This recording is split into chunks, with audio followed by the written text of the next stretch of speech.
Ladies and gentlemen, the next speaker is a very dear friend of all of us. He's the Vice President of the European Parliament, Dr. Vidal Quadros. Before we call on him, may I ask you to please rise and have a moment of silence for Lord Slynn, who did so much and who died recently, and Lady Slynn is with us today. Could we please have a moment of silence for Lord Slynn? Thank you. Un moment de silence pour Lord Slynn.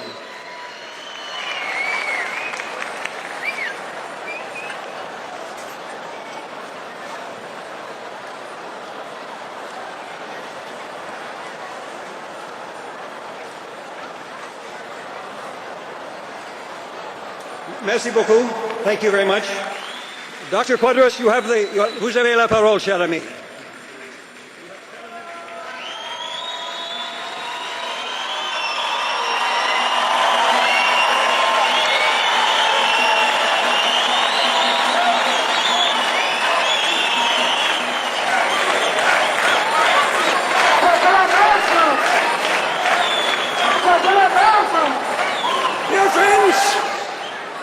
Dear friends, good night to you all. This is a magnificent gathering today, even more impressive than your last meeting here last year. Let me express the best greetings and solidarity of my many colleagues in the European Parliament, as well as others in national parliaments all over Europe that support you and believe strongly in a free and truly democratic Iran.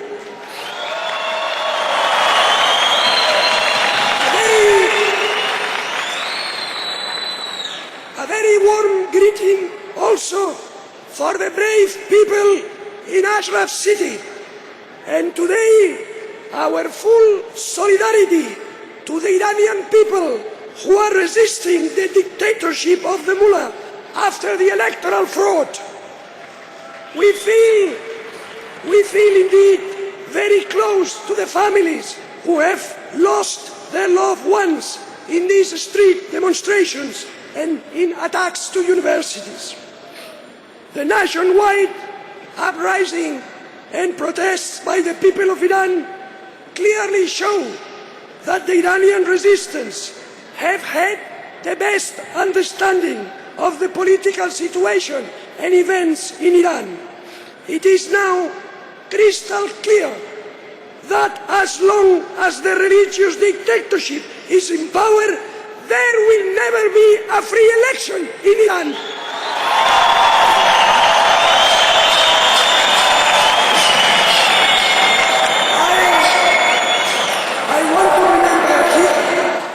In the first presidential election in Iran in 1980, Masoud Rajavi, the most popular politician in Iran, was forced to quit the race because he and the PMOI did not accept the supreme rule of the clergy. Ever since then, we have never witnessed a free election in Iran, and we will never, until the real democratic opposition would be able to take part and campaign freely.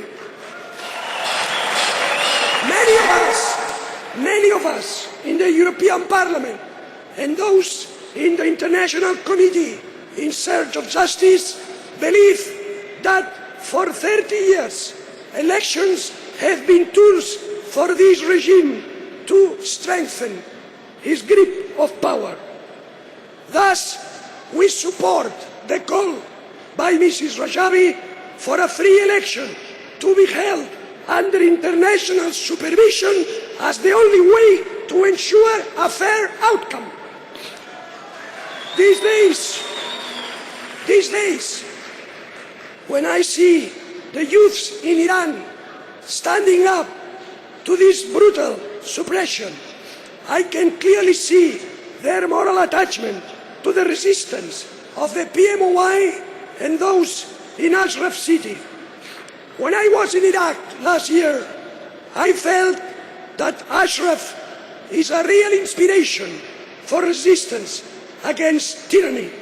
No wonder Khomeini and Ahmadinejad have been trying to destroy Ashraf because Ashraf is a symbol of resistance, is a signal of hope for millions of Iranians.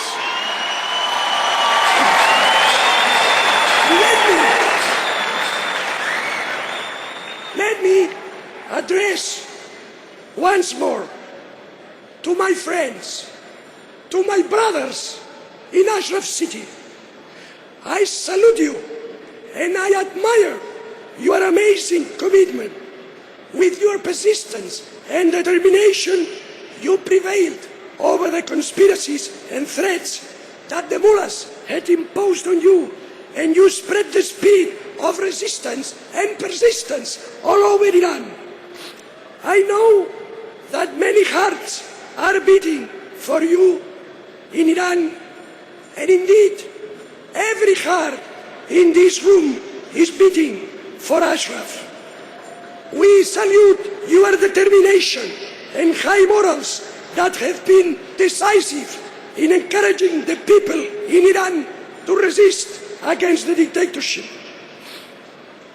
You show that one must and one can stand up to this dictatorship.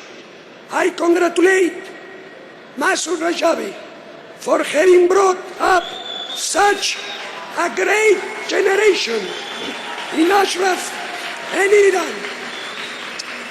And I want to express once more my support and my admiration to your President-elect, Maryam Rajavi, for her leadership and unfailing commitment to the cause of freedom and democracy in Iran. Dear friends, I had promised you that we would never take a break until the PMOI has been removed from the EU terrorist list, which was finally done in January this year. Let me state it very clearly. The PMOI are not terrorists.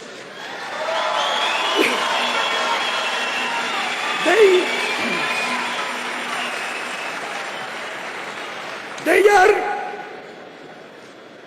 peaceful. They are Democrats. They are honorable and dignified patriots.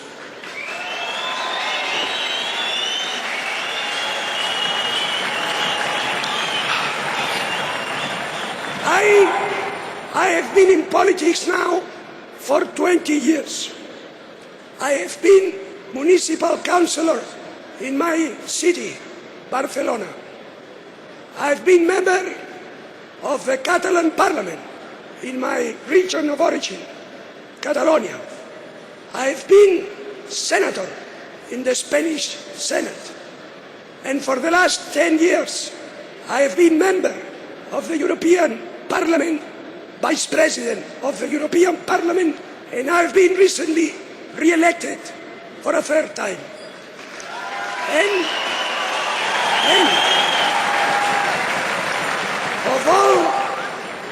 of all political responsibilities I've had, the one I am most proud, the one I consider to be the most important in my political life, is that I consider myself an honorary member of the PMOI.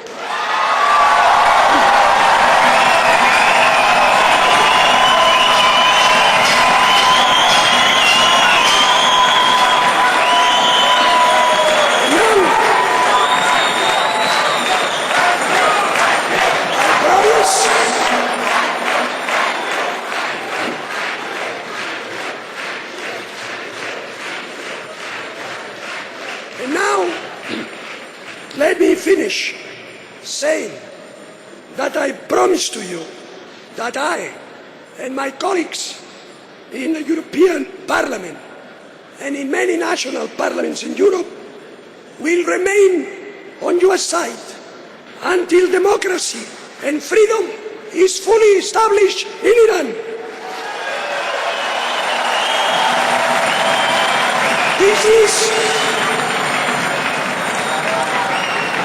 This is our political and moral duty, and we will never hesitate to do it. God bless you all.